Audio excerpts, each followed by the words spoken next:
I'm Larry Farver, and let's queer up politics. Trump revives transgender for all claim in rant targeting queer people, immigrants, and Democrats. In a speech advertised as an economic address, President Trump veered sharply into anti-LGBTQ rhetoric, claiming Democrats want to turn, quote, every member of your family, end quote, transgender. I think transgender for all is a great, great thing for the Democrats to be talking about. Transgender for every member in your family. If they're not feeling well that night, let's just change their sex. Now, let's not talk about it. Let them go and let them fight to get these things. He repeated his long-used phrase, transgender for all, presenting it as a Democratic position despite no evidence that Democrats support forced transitioning. Advocates note that liberals view trans people as a small, historically marginalized community needing legal protection. Trump, however, had made attacking transgender rights a centerpiece of his 2024 campaign, spending heavily on anti-trans messaging, even as the Harris campaign remained largely quiet on the issue. Trump also escalated racist and misogynistic attacks against Representative Ilhan Omar, calling her a bitch, mocking her attire, and prompting chants of "send her back" from the crowd. He additionally admitted that he referred to Haiti and African nations as, quote, shithole countries, end quote, in 2018. Pennsylvania State Representative Malcolm Kenyatta responded to his hateful speech saying, quote, I already knew Donald Trump was a liar and corrupt and incompetent, end quote. Well, that's our president. That's our leader. Oh boy. I can't say that the world must be laughing at our leadership in our country right now. It's been a running joke for decades. It has been. But, you know, I lost all respect for him. You know, he's, if I ever had any, but that he's not a leader. He doesn't represent the people. The hatred that he's propagating is just totally so anti-American from what our country really was founded on, you know, for freedom for everyone. And you look again, and it's been said many times, you know, in the U.S., transgender population is estimated to be less than 1% of the population.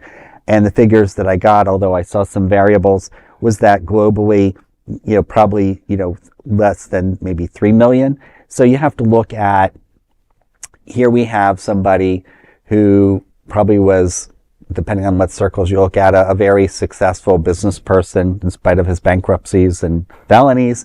But, you know, he has no business to be in politics. No, and let's face it, the trans people is just a new scapegoat. They can't go after the entire LGBTQ plus community anymore, at least not blatantly. So they find the one most marginalized group within that group, and partly to separate, to divide and conquer too. Yes. How many times have we heard about recently of like LGBT groups being fractured when the LG and B were trying to like abandon the trans folks and basically run away and say, and thinking that pick me is going to work. No, it's not going to work that way. The minute that you abandon your trans brothers and sisters is the minute that you surrender to the authoritarian regime and waiting for slaughter. Yes. Yeah. Well, go ahead, Bob.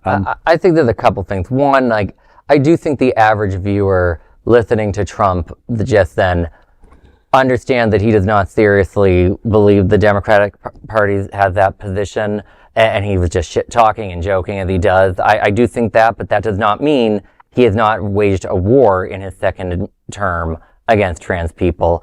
I also think that, you know, I'm not known to defend the Democratic Party. Like, if the Democrats were for the forcing everyone to be transgender, I would actually probably be far more praise the Democrats for once for doing something cool and interesting.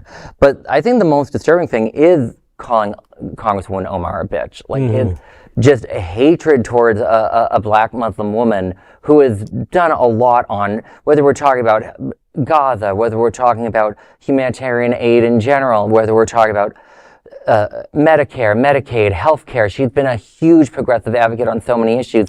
But the way he's talking to her, That to me is the real scary thing in the story is contempt for her. It's almost like in his life he has somehow been offended by a Muslim person, and therefore he wants to use his power of his office to take revenge on every Muslim that he ever see. I mean, he has been sending troops to Minneapolis specifically to target Somali refugees. He removed protection of said refugees, and now basically he is trying to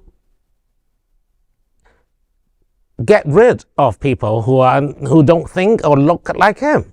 I don't think he's the only one that thinks like that. You know, ever since 9/11, there's been a group of people in this country always looking to try and go after Muslims, Muslim Americans specifically. Like there was a time where we had elected leaders who were trying to defend waterboarding. Like, oh, you know, these Muslims might know about like a bomb somewhere, and I'm like, we didn't talk about this sort of stuff when the people that were committing acts of terror were white men, like the Oklahoma City bombing. No one tried to waterboard him.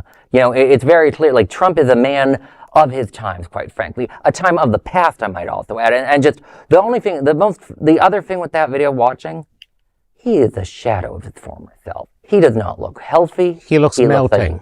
He looks like he's melting. He was a different man in 2015. Well, he was a terrible man, but he was a much healthier man in 2015. Well, one has to question his cognition. You know, just as many people question Joe Biden, I think he needs to be reevaluated, but totally transparent. And if he's not up to the task, they need to look for other options to represent our country. Harry, how could you admit that his skin looked so transparent in that video? I mean, Cheetah-licious. I'm not entirely sure. Cheetah-licious. I'm not entirely sure I'm comforted by the thoughts of President J.D. Vance either. I know. Let's be fair. But there's no other queer nonprofit media platform like this in the entire world. Support our LGBTQ stories by sharing them and subscribing to Queer News Tonight.